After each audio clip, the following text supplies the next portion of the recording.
I don't think the true cost of corruption, rather let me say it differently, I don't think the most expensive line item in the cost of corruption, right, is what it's done to the economy. I think it's what it's done to sentiment and what it does to talent. In other words, when you corrupt a system, those less deserving get opportunities to which they are not deserving. Entitled. The problem is that those who are deserving pick up a little green document called a passport. They get on a plane and go elsewhere. And they leave. Now, there are some people watching this who go, no, they must go. Let me tell you why that is the dumbest, most nonsensical thing I've ever heard people say. When you say, JJ must go, JJ is born in South Africa. The South African state educates him for 18 years to get his matric. Then, that same South African economy, has built institutions of education. Let's assume JJ gets a master's. It's another 5-6 years of it. 24 years invested, and you're going to say he must just go. Like, because you're just flushing that investment down the drain. And so, what's happened now, if it's not the semigration to the Western Cape, that's a separate conversation altogether. It's the proper immigration. The number of South Africans who have sat in this chair living in Canada today would alarm you. The number who've moved to Australia would alarm you. The number I bump into, or neighbors of mine in the Middle East, will alarm you. Right? Because what talent does, when you distort this thing about effort versus reward, is talent goes where it will be rewarded.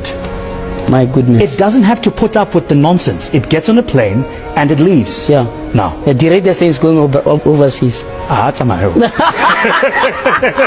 But I think the point is this. The degradation is slow, right? So you don't feel it immediately. But trust me, let me end it by saying this. If you looked at the top 100 investment bankers in Wall Street today, you'd find a healthy percentage of them are Nigerians. The top brain surgeons in the world today, healthy percentage of them, Nigerians. The top investment banking lawyers in the world today, healthy percentage of them, Nigerians. What does that tell you? How is it that Nigeria is struggling with the issues it's struggling with, but some of the smartest people in the world are Nigerians? And then you look at where you'll find those Nigerians, and typically, it's not in Nigeria. It means you've got this incredible base of talent whose skills, competence, and abilities are being harvested by another economy and not. First thing first, I want to say happy birthday to my friend, brother, the Prince of Ubolo. In the forum. May God continue to bless you and all you have done for the Igbo unification movement and ending Asobia worldwide. God bless your new age. Let's dive into today's video. Obviously, everybody know that Igbos are everywhere. This newspaper you see is not the first time that people know that Igbo people are in so many tribes. But the problem is that once you're an Igbo person, identify yourself in another region, people are angry. They get angry because they feel like once you say you are Igbo there, you want to dominate that place, you want to conquer them, you want to overpower them. But it's not a crime that we Igbos are ambitious. It's not a crime. There are Olukumu people, the Yorubas in Anioma today. Nobody see them as a threat. There are Igala people, the Ebu people in Anioma today. Nobody see them as threats. Anioma people know the threat. There are Igala people in Anambra. Nobody see them as threat. There are even Kakanda people in Anambra. And I know you don't know there is a tribe called Kakanda people. Yes, there are Kakanda people in Anambra. Nobody see them as a threat. They might even occupy 1 or 2 villages. But once they tell Igbo people are in so place in Kogi State, or Igbo people are in Benue State, or Igbo people are, you don't, they die. Kogi State is not Igbo.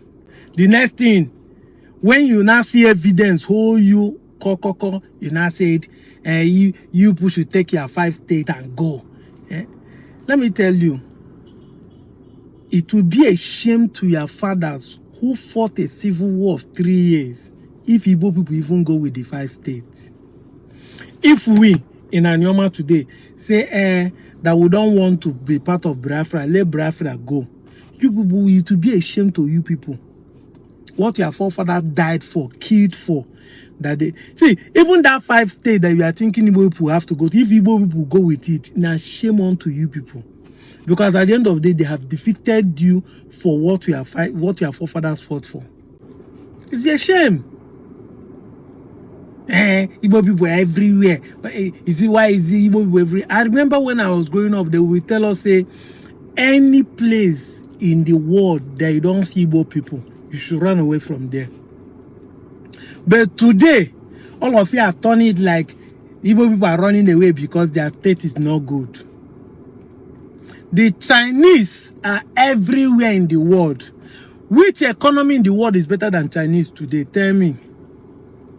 The Chinese are every country of the world. The Chinese, I'm not talk of the ones they send as prisoners. So I talk of Chinese coming to do business.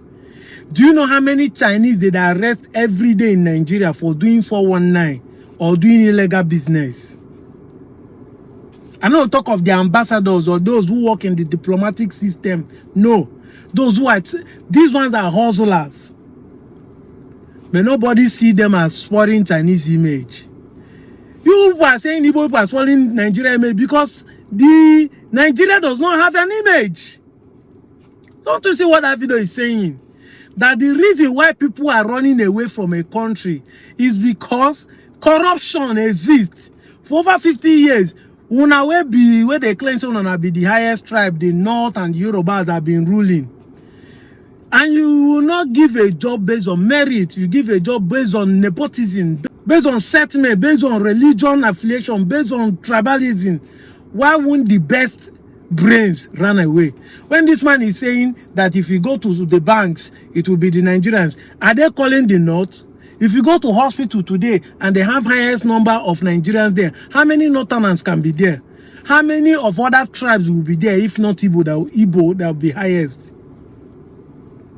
If you go to those business now, how many of those tribes in Nigeria that will occupy those positions? If they say Nigerians that are doing well should come out outside the country, how many people from other tribes will come out? In population, if there are 100 in a country, Igbos will occupy 50 or 70. And that's why I keep telling people, say, if care is not taken, Igbo is the highest tribe in Nigeria. And in case if you don't know, this also tells that even you that are in South, claiming that you are not Igbo, other people are seeing you as Igbo too. Because when they say Igbo people are everywhere in Nigeria, they are running away.